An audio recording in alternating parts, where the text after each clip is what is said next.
Before creating MainWP REST API keys, let's first check our Permalink settings. Go to WP Admin, Settings, Permalinks. Make sure you're using any permalink structure other than plain.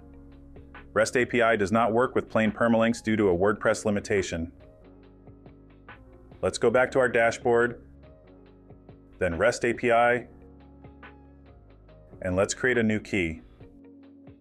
Enter the desired descriptive name for the key, and then copy consumer key and consumer secret to a safe location. They cannot be revealed once you've created them.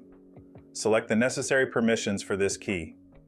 Read is necessary for endpoints that use get method, write for endpoints that use put method, and delete is necessary for endpoints that use delete method. Click Save Settings to create the key.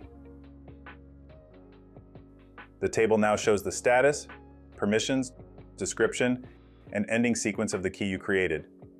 From here, you can also edit or delete your key, and if you just want to disable it, click on Edit, toggle this off, and then click the Save button.